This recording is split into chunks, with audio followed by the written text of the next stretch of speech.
খাবারের চোটে, খাবারের তাড়নায় ক্ষুধার্ত অবস্থায় যখন আছেন, খাবারের খোঁজে তিনি চতুর্দিক থেকে খাবার খুঁজে কোন জায়গায় খাবার পায় না। একদিন, 2 দিন, 3 দিন নয়, 1 সপ্তাহ কেটে গেল, কোনো খাবার নাই। ওই কুকুরটা খাবারের তাড়নায়, ক্ষুধার যন্ত্রণায়, ক্ষুধা নিবারণের জন্য খাবারের সন্ধানে ছুটতেছে, খাবার খুঁজতেছে, কোন জায়গায় খাবার পায় না। এমত অবস্থায় যখন হাঁটতে সামনে গিয়ে দেখলেন আরেকটা কুকুরের দেখা হয়ে গেল।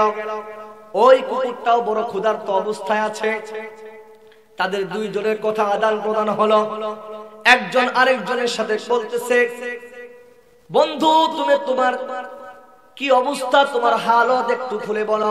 2 জন কুকুর আদান প্রদান করে দেখতেছে 2 জনের হালত একই রকমের। 2 জনে কয়েকদিন থেকে না খাওয়া অবস্থায় আছে। এমন সময় 2টা কুকুর সিদ্ধান্ত নিলেন, আমরা 2 জন মিলে করে খাবারের জন্য আমরা খাবারের ব্যবস্থার জন্য আজকে আমরা ফিকির করব, ঘোরাফেরা করব, দেখি কোথায় খাবার পাওয়া যায়। গভীর মনোযোগ।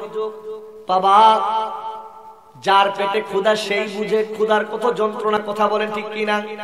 ওই 2টা কুকুর যখন খাবারের জন্য ছুটতে দৌড়তে আরেক জায়গায় সামনের মধ্যে আরেকটা কুকুরের দেখা হয়ে গেল। আরেকটা কুকুরের সাথে আদান প্রদান হলো। মনের ভাব প্রকাশ করার পরে তাদের হালত জানতে পারলো। জানতে পারার পরে ডাক দিয়ে বলতেছে, দেখা যায় 3 জন কুকুরের অবস্থা কিন্তু একই রকমের। 1 সপ্তাহ পর্যন্ত কোনো খাবার নাই। ক্ষুধার চোটে পেটে বড় পীড়া দিচ্ছে, বড় চোচো করতেছে, বড় ক্ষুধার্ত অবস্থা অনুভব করতেছে। 3 জন মিলে পরামর্শ করে বললেন, দেখো চলো আমরা 3 জনেই খাবারের জন্য ছুটি, খাবারের জন্য ফিকির করি, খাবারের ব্যবস্থা আছে কিনা দেখি। 3 জন হাঁটতে এক জায়গায় গেলেন। যাওয়ার পরে দেখতেছেন একটা বিশাল বড় আয়োজন, বিশাল অনুষ্ঠানের প্যান্ডেল দেখা যায়। মন একটু দাঁড়াইলেন। দাঁড়ার পরে সময়ের জন্য, কিছুক্ষণের জন্য তারা অনুভব করতেছেন হয়তোবা এই জায়গায় আমাদের খাবারের ব্যবস্থা হবে। কোন সুবহানাল্লাহ, খাবারের ব্যবস্থা হবে। তখন এই 3 জন পরামর্শ করলেন। পরামর্শ করার পরে বলতেছে, হয়তোবা আল্লাহ তাআলা আমাদের জন্য উত্তম কিছু খাবারের ব্যবস্থা করবে। চলো আমরা 3 জন পরামর্শ করে এক করে খাবারের জন্য যাই। 3 জন একসাথে যাবে না, এই নিয়ত করছে। এখন পরামর্শ মাশওয়ারা সাপেক্ষে একজন গেলেন, বলে আমি যাই, তোমরা থাকো, আমি দেখে আসি খাবারের কি অবস্থা, বা খাবার পাই কিনা, পাইলে আমি খেয়ে আসি, তোমাদের জন্য নিয়ে আসি, বা তোমাদের জন্য আমি বলে আসবো। একটা কুকুর গেলেন। যাওয়ার পরে দেখলেন ওই বাড়িতে কিছু যুবক লাঠি নিয়ে দাঁড়িয়ে থাকে, যেন কুকুর কোন ক্রমেই ঢুকতে না পারে। কথা বলেন ঠিক কিনা? ওই জায়গায় যেন কুকুর আসতে না পারে। তিনি হাতের মধ্যে লাঠি নিয়ে কয়েকটা যুবক দাঁড়িয়ে আছে। ওই কুকুর যখন দেখলেন, দেখার সাথে সাথে ওই যুবকগুলা ওই কুকুরটাকে লাঠি দিয়ে এমন পিটানি দিলেন, আমাদের ভাষা বলে তারানি, এমন তারাই দিলেন যে চলে গেছে, দৌড়তে চলে গেছে। যাওয়ার পরে ওই 2টা কুকুর তার কাছে জানতে চাচ্ছে, তোমার হালত কি বলো, খাবারের ব্যবস্থা হয়েছে কি হয় নাই, না কি অবস্থা বলো। তখন কুকুর জবাব দিচ্ছে, দোস্ত বন্ধু বলিও না, যাইতে দেরি। কি বলছে বলেন, জোরে বলেন, কি বলছে? যাইতে দেরি। তখন মাশওয়ারা সাপেক্ষে 2 নাম্বার সিরিয়াল যার পড়ছে, এখন আমি যাই। তিনি গেলেন। যাওয়ার পরে দেখলেন চতুর্দিক থেকে মানুষগুলো দাঁড়িয়ে আছে। ওই কুকুরটা অন্য পথ ধরে ওই জঙ্গলার পাশ দিয়ে যেই জায়গায় ভাতের মার ফেলে, আপনারা কি বলেন, ভাতের মার যেখানে ফেলে ওই গর্তের মধ্যে গিয়ে ওই কুকুরটা তো কয়েকদিন যাবত না খাওয়া অবস্থায় আছে, ওই ভাতের মার গুলো খাইতেছিল। এমন পর্যায়ে এক যুবক তার মাথার মধ্যে গরম মার ঢেলে দিল। কি ঢেলে দিছে বলেন? গরম মার। আর ওই কুকুরটা চিৎকার করতে করতে ওই 2 বন্ধুর কাছে গেলেন। যাওয়ার পরে ওই 2 বন্ধু তার হালত জানার কথা বললেন, চেষ্টা করলেন, বলে বন্ধু বলো তোমার কি অবস্থা। তখন বলতেছে, দোস্ত বলিও না, গরম গরম। বলেন কি বলছে? গরম গরম। এখন যার 3 নাম্বার পালা, তখন বলে আমি যাই এখন, তোমরা গেলা। একজন বললেন যাইতে দেরি, দ্বিতীয় জন কুকুর কি বলছে? গরম গরম। এখন 3 নাম্বার কুকুর গেছে, যাওয়ার পরে দেখতেছে বাড়ির মালিকগুলো, মানুষগুলো কাদা ঘোষা করতেছে, কথা বলতেছে যে কুকুরগুলো বারবার আসতেছে, কিভাবে আসতেছে। এখন চতুর্দিক থেকে যুবকগুলা, যে কুকুরটা ক্ষুধার্ত অবস্থায় গেছে, চতুর্দিক থেকে তাকে কি করছে? বেষ্টন দিছে, ধরে ফেললেন। ধরার পরে হাতের মধ্যে যার যার লাঠি ছিল, ওই লাঠি দিয়ে এক এক করে ডাং শুরু করে দিলেন। ওই কুকুরটা ডাং খাওয়ার পরে ওই যুবকদের ভিড় থেকে কোন ক্রমে তার আত্মরক্ষা করে যখন দৌড় দিলেন, দৌড় দিয়ে ওই 2 কুকুরের কাছে আসলেন। 2 কুকুরের কাছে আসার পরে তার হালত জানার চেষ্টা করলেন। আর কুকুর ডাক দিয়ে বলতেছে, বন্ধুরে বলিও না, বলিও না, আমাকে আসতেই দেয় না। বলেন কি করতে দেয় না? আসতেই দেয় না। প্রিয় ভাইরা, মুসলমান পর্দার অন্তরালের মা বোনেরা, একটু মনোযোগ দেন, একটু মনোযোগ দেন। আপনাদের কাছে আমি প্রশ্ন ছুড়ে দিব, আপনাদের কাছে আমি উত্তর জানতে চাই। বলেন তো প্রথম কুকুর কি বলছে? বলেন প্রথম কুকুর কি বলছে? যাইতে দেরি। 2 নাম্বার কুকুর কি বলছে? গরম গরম। 3 নাম্বার কুকুর কি বলছে? আসতেই দেয় না। এই 3টা প্রশ্নের জবাব আপনাদের মাঝে দিব, একটু মনোযোগ দেন বাবা। আমাদের বড়রা বলেন, এই প্রশ্নের আনসারের মাধ্যমে আমাদেরকে বুঝাইতে চায়, এই দুনিয়ার মানুষ শোনো শোনো, দুনিয়া থেকে ঈমান আর আমল না নিয়ে যদি কবরের মধ্যে যাও, আল্লাহর হুকুম অমান্য করে আল্লাহর নাফরমান বান্দা হয়ে যদি কবরের মধ্যে যাও, কবরের জিন্দেগি কেমন হবে তুমি জানো? কবরের জিন্দেগি অত্যন্ত ভয়ঙ্কর জিন্দেগি, কবরের জিন্দেগি অত্যন্ত কঠিন জিন্দেগি, কবরের জিন্দেগি অত্যন্ত ভয়াবহতার জিন্দেগি। বড়রা বুঝাইতে চায়। 1 নাম্বার কুকুর কি বলছে? বলেন 1 নাম্বার কুকুর কি বলছে? যাইতে দেরি। আমাদের উলামায়ে কেরামরা, আমাদের বড়রা এই উত্তরের মাধ্যমে বুঝাইতে চায়, তমাম পৃথিবীর মুসলমান, পর্দার অন্তরালের মা বোনেরা, যাইতে দেরি, যাইতে দেরি, যাইতে দেরি। এই কথাটা একটু মনোযোগ দেন। উলামায়ে কেরামরা বলেন, বান্দারে, দুনিয়ার হায়াতের জিন্দেগির মধ্যে অবস্থান করতেছো, তোমার হায়াতের জিন্দেগি যেদিন সমাপ্ত হয়ে যাবে, তোমার হায়াতের জিন্দেগির ইতি যখন এসে যাবে, দুনিয়া থেকে বিদায় নিয়ে কবরের মধ্যে যাবে। কবরের জিন্দেগি এমন একটা জিন্দেগি, কবরের জিন্দেগির মধ্যে যাইতে দেরি হবে, যাইতে দেরি হবে। প্রথম কুকুর কি বলছে? বলেন যাইতে দেরি। ও দুনিয়ার মানুষ শোনো, বর্তমান তথ্য প্রযুক্তির যুগ, বর্তমান স্যাটেলাইটের যুগ, বর্তমান সারা পৃথিবীটাকে হাতের মুঠোয় নেওয়া যায়, কিন্তু 3.5 হাত মাটির নিচের কবরের খবর, তোমার ঘরের পিছনে যে কবরটা আছে, ওই কবরের খবর কিন্তু আজ পর্যন্ত নেওয়ার মতো কোনো তথ্য প্রযুক্তি আবিষ্কার হয় নাই।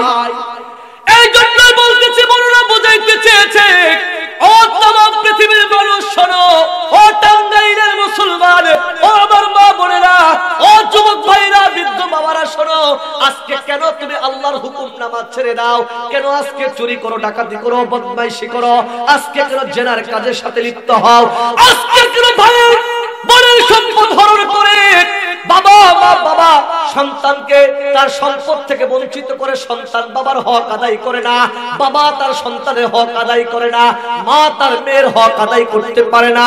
এই সমস্ত আল্লাহর নাফরমানির কারণে যদি কোনো ব্যক্তি কবরের মধ্যে যায়, কবরের জিন্দেগি এমন হবে, এমন হবে, এমন হবে। উলামায়ে কেরামরা বলতেছেন এইটা একটা সাধারণ মিসাল, সাধারণ একটা উদাহরণ দিয়ে বলতেছি। প্রথম নাম্বার, কুকুর যেমন করে বলেছিল যাইতে দেরি, যাইতে দেরি, যাইতে দেরি, ঠিক তেমনি ভাবে কবরের মধ্যে কত প্রকার আযাব আর গজব আছে, কবরের মধ্যে কত প্রকার আল্লাহ তাআলা সিদ্দিকের কত কষ্ট রয়েছে। তুমি যাও, যাইতে মাত্র দেরি, দুইটা চোখ বন্ধ হইলে তুমি বুঝতে পারবে যে আদরের সন্তান তোমাকে বাবা বলে ডাকতো, ওই সন্তান তোমার লাশের পাশে থাকবে না। যেই বিবি তোমাকে ছাড়া ঘুমাইতো না, ওই বিবি তার বিছানার মধ্যে তোমাকে রাখবে না। যেই মা তার কলেজার টুকরা সন্তানকে নিজে ভিজা জায়গায় থেকে সন্তানকে শুকনা জায়গায় রাখতো, যেই মা তার সন্তানকে বুকের মধ্যে ধরে রাখতো, ওই কলেজার টুকরা মা, ওই পরম শ্রদ্ধেয় মা কিন্তু তোমাকে তার কাছে রাখবে না। দুনিয়া স্বার্থপর, স্বার্থপর, দুনিয়ার কেউ আপন না, দুনিয়ার কেউ আপন না। দুনিয়ার মানুষের স্বার্থের জন্য ভালোবাসে। একজন মানুষ যখন মারা যায়, একটু মনোযোগ দেন, আমি যখন দেখলাম হাজারো মানুষের কান্নার রোল, যখন সন্তানকে বললাম ও বাবা তুমি কান্না করো কেন, আজকে থেকে বাবা হারা হয়েছি, মানুষ আমাকে এতিম বলে ডাকবে। কথা বলেন, সন্তান কান্না করে কেন? বলে আজকে থেকে আমি বাবা হারা হয়ে গেছি, আজকে থেকে কাকে বাবা বলে ডাকবো? কে আমাকে লালন পালন করবে? কে আমাকে ভরণ পোষণ করবে? কে আমার মাদ্রাসা, কে আমার স্কুলের খরচ দিবে? কে আমাকে বাবার আদর, স্নেহ, ভালোবাসা দিবে? কথা বলেন ঠিক না? এই কথার মধ্যেও কিন্তু স্বার্থ। বিবিকে প্রশ্ন করলাম, বিবি রে তুমি কেন কান্না করো, কান্না করো? তখন ডাক দিয়ে বলতেছে আজকে থেকে মা হারা হয়ে গেলাম, আমি কাকে মা বলে ডাকবো? যখন তার সন্তানকে জিজ্ঞাসা করি সন্তান কান্নার কারণ কি বলো, বলে বাবা হারা হয়েছি। মা বলে সন্তান হারা হয়েছি, বাবা বলে সন্তান হারা হয়েছি। বিবিকে ডাক দিলাম কেন কান্না করো? স্বামী হারা হয়েছি।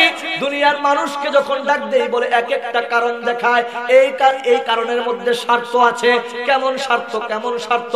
দেখেন সবাই তো কান্না করে এক একটা উদ্দেশ্য নিয়ে, কিন্তু এমন তো মানুষ খুঁজে পাইলাম না যে কান্না করে, যে কান্না করে আমার বাবা চলে গেছে, কবরের মধ্যে কি নিয়ে গেছে, আমার বাবার কবরটা সুগম না দুর্গম, আমার বাবার কবরটা সংকীর্ণ না প্রশস্ত, আমার বাবার কবরটা জান্নাত না জাহান্নাম, আমার বাবা তো অট্টালিকা, টাকা পয়সা সব কিছু আমাদের মাঝে রেখে গেছে, কিন্তু আমার বাবার জন্য কতটুকু কবরটা নিরাপদ না আযাব গজব হবে, এই বিষয় নিয়ে কেউ কান্না করে না। শুধু কান্না করে দুনিয়া আর দুনিয়া, দুনিয়া আর দুনিয়া। কথা বলেন ঠিক কিনা? এই জন্য বলতেছিলাম প্রিয় ভাইরা, এক নাম্বার কুকুর কি বলেছিল? যাইতে দেরি। দুনিয়ার মানুষ কবরের মধ্যে যাইতে দেরি হবে, যাওয়ার পরে কিন্তু গরম গরম। দুই নাম্বার কবর কি, কুকুর কি বলছে? জোরে বলে না, কি বলছে? গরম গরম। যে চলে গেছে সে যদি দুনিয়ার মধ্যে আসতে পারতো, সে যদি দুনিয়াতে আসে আমাদেরকে বলতে পারতো, তাহলে আমরা বুঝতাম। কথা বলে ঠিক কিনা? কবরে যাইতে দেরি। দুই নাম্বার কুকুর বলেছে গরম গরম। প্রিয় ভাইরা, কবর এমন একটা জায়গা, কবর এমন একটা জায়গা, কবরের মধ্য থেকে কিন্তু পরকালের ঘাটি শুরু হবে। আল্লাহর হাবিব পয়গম্বর ডাক দিয়ে বলতেছেন মৃত্যুর পরের প্রথম ঘাটির নাম হলো কবর। যে ব্যক্তি কবরের জিন্দেগির মধ্যে নিরাপদ থাকবে, আল্লাহ তাআলা তার জন্য প্রত্যেকটা ঘাটিকে সহজ করে দিবে। সুবহানাল্লাহ। আল্লাহর নবীর প্রিয় জামাতা হযরত উসমান রাদিয়াল্লাহু তাআলা আনহু জান্নাত জাহান্নামের বয়ান করলে যতটুকু বর্ণন করতেন না, কিন্তু কবরের আলোচনা করলে তার চাইতে বেশি কান্নাকাটি করতেন। হাদিসের মধ্যে এসেছে উসমান রাদিয়াল্লাহু তাআলা আনহু কান্না করতে করতে তার দাড়ি মুবারক পর্যন্ত ভিজে যায়। অন্যান্য সাহাবীরা ডাক দিয়ে বলতেছে, ও নবীর জামাতা উসমান, তুমি কেন কান্না করো বলো? এত কান্না করতে তো তোমাকে কখনো দেখি নাই। তখন ডাক দিয়ে বলতেছে, ও আমার ও সাহাবীরা শোনো, আল্লাহর হাবিব পয়গম্বর বলেছে মৃত্যুর পরের প্রথম ঘাটির নাম হলো কবরের জিন্দেগি। যে ব্যক্তি কবরের জিন্দেগির মধ্যে সুখে থাকবে, আল্লাহ তাআলা তার জন্য প্রত্যেকটা ঘাটিকে সহজ করে দিবে। কল সুবহানাল্লাহ। এই জন্য কবরের জিন্দেগি নিয়ে আমার বড় ভয় হয়, কবরের জিন্দেগি নিয়ে বড় ভয় হয়। আল্লাহর হাবিব পয়গম্বর ডাক দিয়ে বলতেছেন, আল কবরু রাউদাতুম মির রিয়াদিল জান্নাহ আও হুফরাতুম মিন হুফারিম মিন নার। কবর বান্দার জন্য দুইটা রূপ ধারণ করবে। একটা হলো আল্লাহর হাবিব পয়গম্বর বলেন, নেককার বান্দার জন্য, আল্লাহ ওয়ালা বান্দার জন্য কবর হয়ে যাবে জান্নাতের বাগান। আর বেঈমান মুনাফিক, আল্লাহর হুকুম অমান্যকারী নাফরমান বান্দার জন্য কবর হবে জাহান্নামের গর্ত। বেঈমানদের জন্য কবর হবে সংকুচিত, ঈমানদারদের জন্য কবর হবে প্রশস্তিত।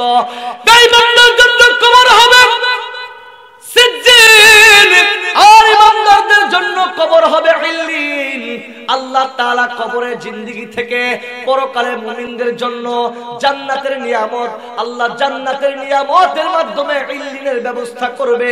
আর বেঈমানদের জন্য, মুনাফিকদের জন্য, নাফরমানদের জন্য, আল্লাহর হুকুম অমান্যকারীদের জন্য কবর থেকে আযাবের ব্যবস্থা সিজ্জিনের মাধ্যমে আল্লাহ করবেন। এই জন্যই বলতে চাই প্রিয় ভাইয়েরা, আল্লাহ তাআলা আমাকে আপনাকে 60 বছরের হায়াত দিয়েছে, কাউকে 50 বছরের হায়াত দিয়েছে, কাউকে 70 বছরের হায়াতের জিন্দেগি দিয়েছে, কাউকে 80-90 বছরের হায়াতের জিন্দেগি দিয়েছে। এই হায়াতের জিন্দেগির মধ্যে আল্লাহ তাআলা আমার আপনার হায়াতের জিন্দেগি থেকে এক একটা দিন করে চলে যাচ্ছে, এক একটা হায়াতের জিন্দেগি চলে যাচ্ছে। ইমাম গাজালি তার কিতাবের মধ্যে লেখেন, ইমাম গাজালি লেখেন, এক যুবক রাস্তা দিয়ে যায়। কোথা দিয়ে যাচ্ছে বলেন? পাহাড়ের গিরিপথ, জঙ্গলার পাশ দিয়ে যাচ্ছে।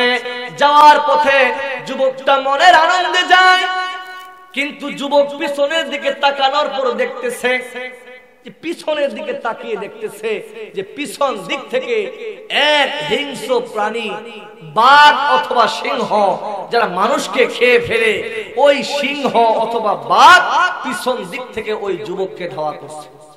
কি করছে বাবা? ধাওয়া করছে। আর ওই যুবকটা মুহূর্তের মধ্যে এই দৃশ্য দেখার সাথে সাথে তিনি মুহূর্তের মধ্যে নার্ভাস হয়ে গেলেন। নার্ভাস হয়ে নিজের জীবনকে আত্মরক্ষার জন্য তিনি কোন জায়গা খুঁজতেছিলেন, কোথায় বাঁচা যায়, কোথায় যাওয়া যায়, এই বাঘের হাত থেকে কিভাবে রক্ষা পাওয়া যায়। ইমাম গাজালি লিখছেন, ওই যুবকটা দৌড়তে দৌড়তে গিয়ে দেখলেন এক বিশাল বড় কূপ। ওই কূপের মধ্যে আত্মরক্ষার জন্য লাফ দিলেন। লাফ দেওয়ার পরে নিচের দিকে তাকাইলেন, তাকিয়ে দেখতেছে যে বিশাল কূপ, ওই কূপের অতল তলে তিনি চলে যাচ্ছেন। এক পর্যায়ে দেখলেন ওই কূপ বরাবর একটা ঝুলন্ত রশি। কি বাবা? ঝুলন্ত রশি। ওই রশিটাকে দুই হাত দিয়ে চেপে ধরলেন। চেপে ধরার পরে কিছুক্ষণ তিনি শান্ত যখন হলেন, স্থির হওয়ার পরে নিচের দিকে তাকালেন। নিচের দিকে তাকিয়ে দেখতেছে যে নিচে এক বিষাক্ত সাপ তার দিকে তাকিয়ে আছে। কি করে আছে বাবা? বলেন না, কি করে আছে? তাকিয়ে আছে। আমি আয়াতে কারিমা তেলাওয়াত করেছি, কুল ইয়া ইবাদিয়াল্লাযীনা আসরাফু আলা আনফুসিহিম লা তাকনাতু মির রাহমাতিল্লাহ। আল্লাহু আকবার। এই আয়াতের আঙ্গিকে কিন্তু এই কথাগুলো আমি বলতেছি। দেখতেছেন ওই কূপের অতল তলে একটা বিষাক্ত সাপ ওই যুবকের দিকে তাকিয়ে আছে। উপরের দিকে যুবক তাকাইছে, তাকিয়ে দেখতেছে ওই হিংস্র বাঘ তার কূপের সামনে দাঁড়িয়ে আছে। আমাদের প্রচলিত একটা কথা আছে, যেখানে বাঘের ভয় সেখানেই রাত। শুনছেন কিনা আপনারা? ওই যুবকটা তো আত্মরক্ষার জন্য কূপকে বেছে নিয়েছে। এই জায়গায় আত্মরক্ষা করবে, জীবন বাঁচাবে, কিন্তু নিচের দিকে তাকিয়ে দেখতেছে যে তার জন্য বিষাক্ত সাপ তাকিয়ে আছে। উপরে তাকাইছে, দেখতেছে ওই প্রাণীটা, যে বাঘ আমাকে ধাওয়া করছে, আমার সামনে বসে আছে, আমার জন্য অপেক্ষা করতেছে। যুবকটা এখন চিন্তা করলেন যে এই ঝুলন্ত রশির মধ্যে আমি চেপে ধরে আছি, এই রশিটার দিকে তাকায় দেখতেছে ওই রশিটাকে দুইটা ইঁদুর, একটা সাদা আর একটা কালো ইঁদুর ওই রশিটাকে কাটতেছে। কি করতেছে বাবা? কাটতেছে। এতক্ষণ পূর্বে যতটুকু নার্ভাস ছিলেন, আতঙ্কের মধ্যে ছিলেন, আরো আতঙ্ক বাড়ছে না কমছে? বেড়ে গেছে। যুবকটা দেখলেন যে ওই কূপ বরাবর একটা গাছ, কি বলেন, ইমাম গাজালি লিখছেন, ওই গাছের মধ্যে একটা মধুর চাক ছিল। কিসের চাক? তিনি আগের চাইতে বেশি আতঙ্কিত হয়ে গেছেন, নার্ভাস হয়ে গেছেন। কোনো কিছু বুঝতে না পেরে তিনি গাছের দিকে তাকালেন, দেখলেন একটা মধুর চাক থেকে মধুগুলো টপ টপ করে নিচে পড়তেছে। কি পড়তেছে? মধু পড়তেছে। ওই যুবকটা মধুর নিচে হাত দেয় আর ওই মধুগুলো চেটে চেটে খায়। মুহূর্তের মধ্যে যুবক সবকিছু ভুলে গেছে, যে নিচে তার জন্য সাপ অপেক্ষা করতেছে এই কথা ভুলে গেছে। ওই কূপের উপরে তার জন্য বাঘ অপেক্ষা করতেছে এই কথাও ভুলে গেছে। যে রশির মধ্যে তার জীবনটা বেঁচে আছে, ঝুলে আছে, ওই রশিটাকে দুইটা ইঁদুর কাটতেছে এই কথাটাও ভুলে গেছে। কি পাইয়া? কথা বলেন, কি পাইয়া? ওই মধুর মিষ্টতা পাইয়া। মধুর মিষ্টতা তাকে এমন ভাবে আকৃষ্ট করছে, মুহূর্তের মধ্যে সে সবকিছু ভুলে গেছে। আর ইমাম গাজালি বুঝাইতে চেয়েছে, এ দুনিয়ার মানুষ শোনো, আজকে দুনিয়ার মধ্যে তোমরা আসার পরে দুনিয়ার মিষ্টতা পাইয়া তোমরাও সব ভুলে গেছে। কেমন করে? ইমাম গাজালি বলতেছেন, ওই যুবকটা দেখলেন তার চলার পথে একটা বাঘ ধাওয়া করেছে। ও দুনিয়ার মানুষ, এইটা বাঘ নয়, এইটা হিংস্র কোন প্রাণী নয়। ওইটা হলো তোমার আপনার হায়াতের জিন্দেগির 60 বছরের জিন্দেগি। কয় বছরের? জোরে বলতে হবে। 60 বছরের জিন্দেগি, কারো 70 বছরের জিন্দেগি, কারো 80-90 বছরের জিন্দেগি, কারো 1 বছরের জিন্দেগি, কারো আবার একদিনের জিন্দেগি না। কথা বলেন না কেন? এই হায়াতের জিন্দেগি দেওয়ার পরে তুমি আপন মনে হাঁটতেছো, আপন মনে যুবকের মতো হাঁটতেছো। ইমাম গাজালি বুঝাইতে চেয়েছে, ও তামাম পৃথিবীর মানুষ, ওই যুবক তার পিছনে তিনি আপন মনে হাঁটতেছে, পিছন দিক থেকে বাঘ ধাওয়া করছে। এটা বাঘ নয়, এটা হলো তার জন্য আজরাইল। কি? আমাকে আপনাকে আল্লাহ তাআলা 60-70-100 বছরের জিন্দেগি দিয়েছে, আপন মনে চলতেছি, কিন্তু সর্বদাই আমার আপনার পিছনে কিন্তু বাঘের মতো মালাকুল মউত আজরাইল লেগে আছে। কথা বলেন ঠিক কিনা? 2 নম্বর, যাই কূপের অতল তহলে, অতল গভীরে নিচের মধ্যে যে সাপ অপেক্ষা করতেছে তার জন্য দাঁড়িয়ে আছে। ইমাম গাজালি বুঝাইতে চেয়েছে, ওরে দুনিয়ার মানুষ, ওইটা কোনো সাপ নয়, ওইটা হলো কবরের জিন্দেগি। কবর কিন্তু তোমার জন্য, তোমার দিকে তাকিয়ে আছে। কথা বলেন ঠিক কিনা? কবর তোমার জন্য অপেক্ষা করতেছে। আর তোমার যে ঝুলন্ত রশিটা, ইমাম গাজালি বলেন, ওইটা ঝুলন্ত রশির মধ্যে যুবক 2 হাত দিয়ে ধরে রেখেছে। এইটা ধরে রাখাটা হলো তোমার হায়াতের জিন্দেগি। আল্লাহ তাআলা তোমাকে 50, 60, 70, 80 বছরের জিন্দেগি দিয়েছে, আরো কম এবং বেশি দিয়েছে। এই হায়াতের জিন্দেগির মধ্যে ওই রশির মধ্যে 2টা ইঁদুর কাটতে ছিল, একটা সাদা ইঁদুর আর একটা কি ইঁদুর? আরেকটা কালো ইঁদুর।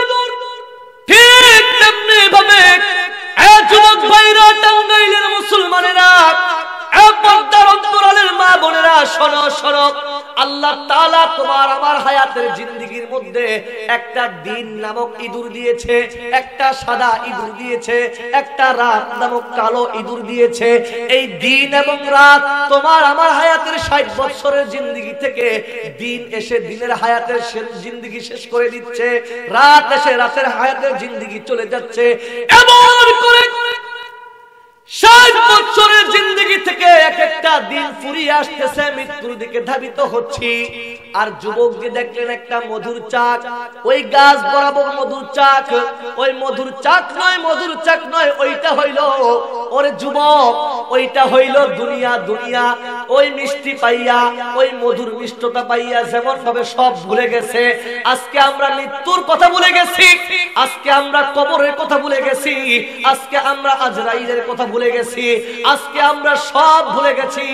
ওই মধুর চাক থেকে যুবক যেমন করে মিষ্টি চেটে চেটে খায়, আর খাওয়ার পরে সব ভুলে গেছে, আজকে আমরা দুনিয়ার টাকা পাইয়া, দুনিয়ার সম্পদ পাইয়া, দুনিয়ার মা বাবা পাইয়া, দুনিয়ার সন্তান সন্ততি পাইয়া, দুনিয়ার বিবি পাইয়া, দুনিয়ার মধ্যে একটা সম্পর্ক পয়দা হয়েছে। এই দুনিয়ার মজা আমাকে আপনাকে, এই দুনিয়ার মজা কবর থেকে বিমুখ করেছে, দুনিয়ার মজা আজরাইল থেকে বিমুখ করেছে, দুনিয়ার মজা আপনাকে আমাকে ওই দিন চলে যাচ্ছে এখান থেকে বেখবর রেখেছে। এই জন্য বলতে চাই প্রিয় ভাইরা, আল্লাহ তাআলা আমার আপনার হায়াতের জিন্দেগি দিয়েছে। এই জিন্দেগিটার এক একটা সময়, এক একটা সেকেন্ডের কত দাম, কত দাম তুমি জানতে যদি, তাহলে অনর্থক সময় নষ্ট করতে না। হাদিসের মধ্যে এসেছে, আল্লাহর হাবিব পয়গম্বর বলেন, একজন ব্যক্তি, কোন ব্যক্তি যদি একবার আল্লাহ তাআলার জবান দিয়া, আল্লাহ তাআলার পবিত্র বাক্যের মাধ্যমে আল্লাহ তাআলার শুকর আদায় করে, আল্লাহ তাআলার জিকির আদায় করে, আল্লাহ তাআলা বলেন ডাক দিয়ে, ও পয়গম্বর আপনি জানিয়ে দেন, একবার সুবহানাল্লাহ যদি কোন বলে, তামরাউল মিজান, আমি আল্লাহ তার আমলনামার মধ্যে মিজানের পাল্লা নেকি দ্বারা ভরপুর করে দিব। আল্লাহু আকবার বলেন। আলহামদুলিল্লাহ তামলাউল মিজান, যদি কোন ব্যক্তি একবার আলহামদুলিল্লাহ বলে, আল্লাহ তাআলা একবার আলহামদুলিল্লাহর বলার কারণে তার মিজানের পাল্লা নেকি দ্বারা ভরপুর করে দিবে। ইমাম আল্লামা রুমি রাহমাতুল্লাহি আলাইহি কিতাবের মধ্যে এনেছেন, এক যুবক মাঠের মধ্যে হাল চাষ করে, হাল চাষ করার ফাঁকে দেখলেন তার লাঙ্গলের ফালের মধ্যে টাস টাস শব্দ। কি দেখছে? আমার আপনার হায়াতের জিন্দেগির কত দাম।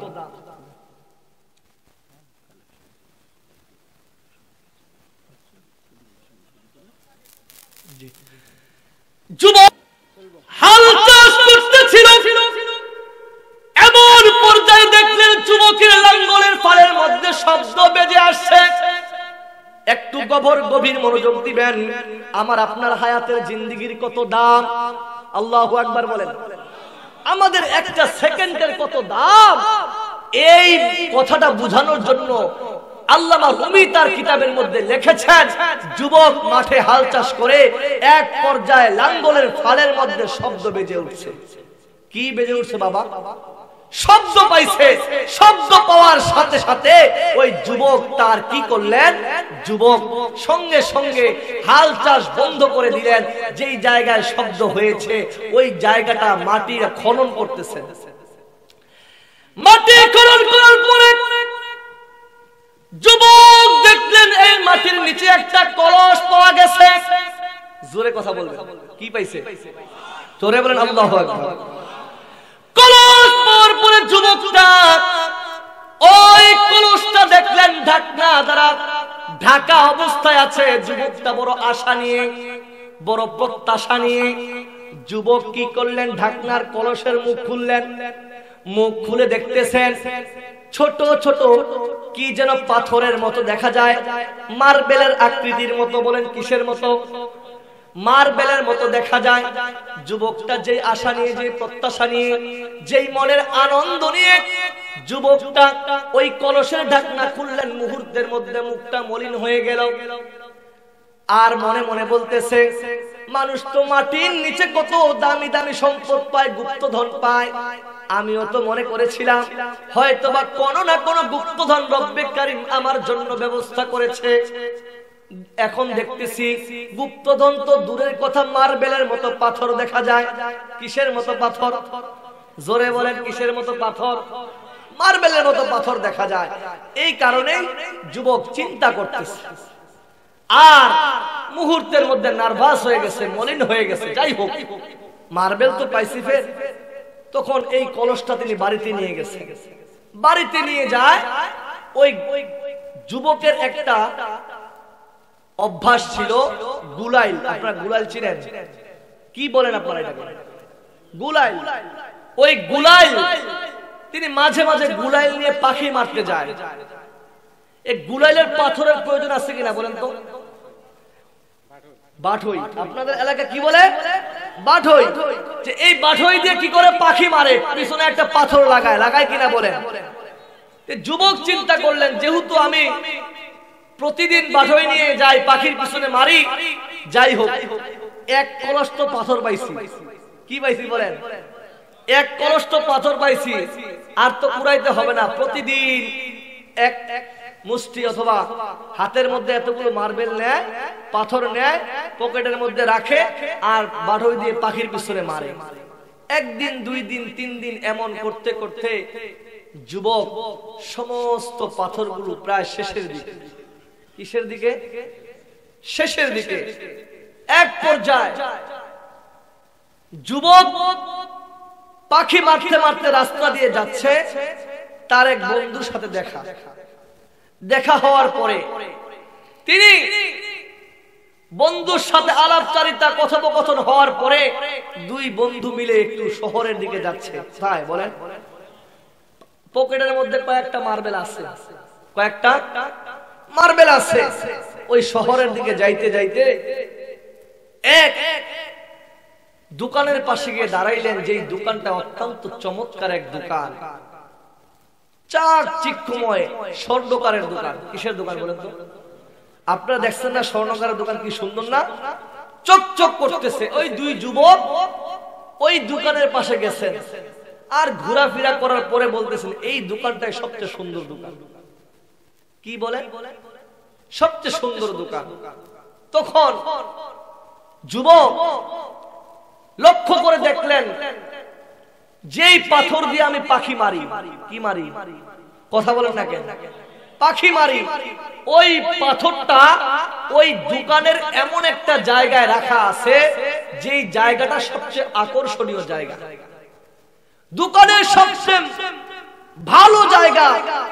আবার ওই পাথরটা রাখা আছে এমন এক দামি জায়গার মধ্যে। কি দামি জায়গা? যে ওই দোকানের ভিতরে, কাচের ভিতরে একটা স্বর্ণ খচিত কাচের ভিতরে স্বর্ণের একটা কলসের উপরে, স্বর্ণের একটা কলসের ঢাকনার উপরে ওই যেই পাথর দিয়ে পাখি মারে, ওই পাথরটা ওই জায়গার মধ্যে রাখা আছে। আর এই দৃশ্য যুবকের চোখে পড়ছে। দেখার পরে যুবক মুস্কি মুস্কি হাসতেছে। বন্ধু বলতেছে, তুমি হাসো কেন? কয়, এই দোকানওয়ালার আহাম্মকি কাজ দেখে।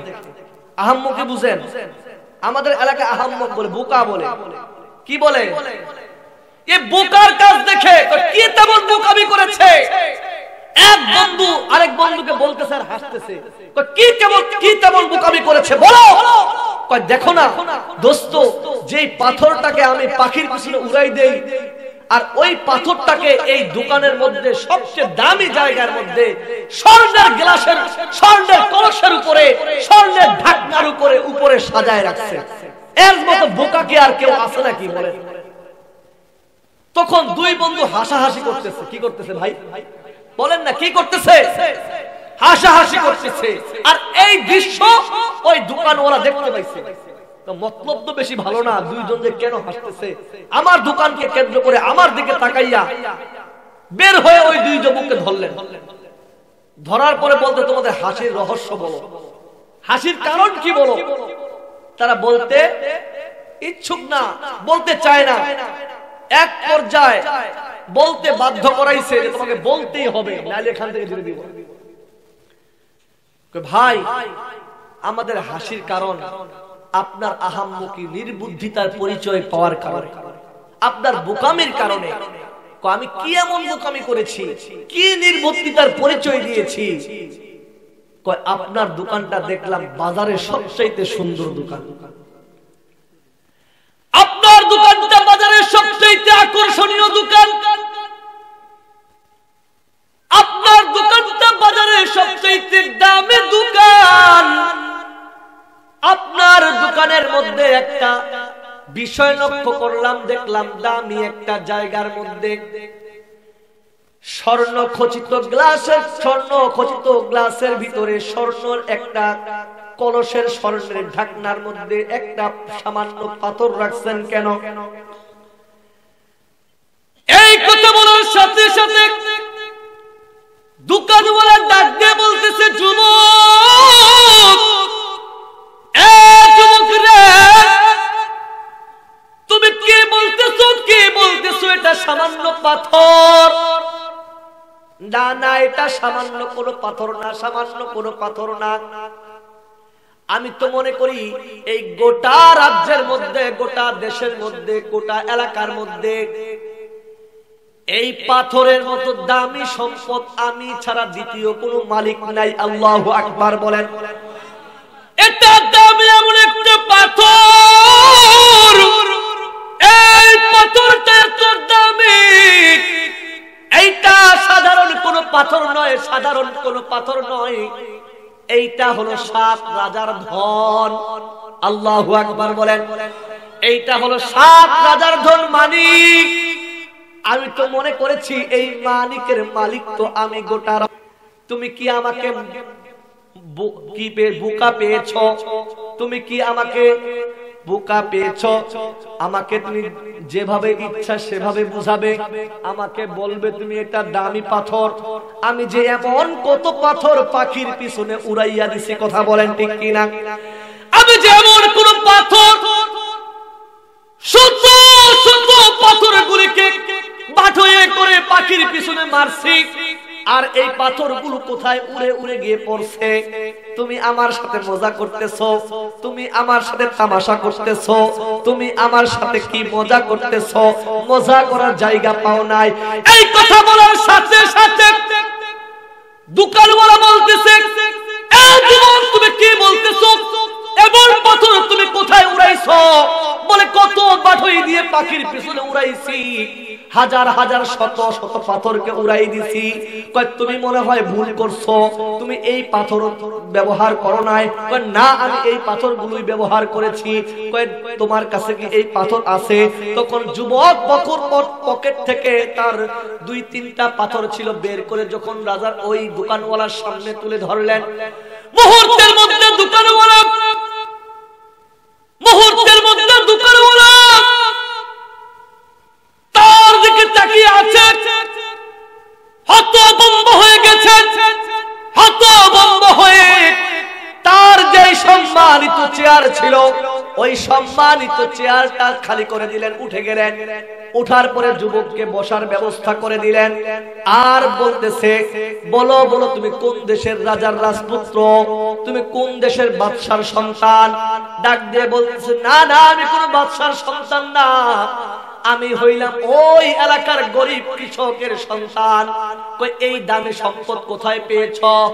ডাক দিয়ে বলতেছে, ও দোকানওয়ালা ভাই, আমি যখন মাঠের মধ্যে হাল চাষ করতে গিয়েছিলাম, আমার লাঙ্গলের ফালের মধ্যে টাস টাস করে শব্দ বেজে উঠেছিল। আমার লাঙ্গলের ফালের মধ্যে কি শব্দ হয়েছে, ওই শব্দ দেখার জন্য মাটি খনন করেছিলাম। মাটি খনন করে একটা কলস পেয়েছিলাম, কলসের মধ্যে হাজার হাজার কলস ভর্তি মার্বেল পেয়েছিলাম। এই পাথরগুলো দিয়ে আমি পাথরের মাধ্যমে পাখি মেরেছিলাম, উড়াই দিয়েছিলাম।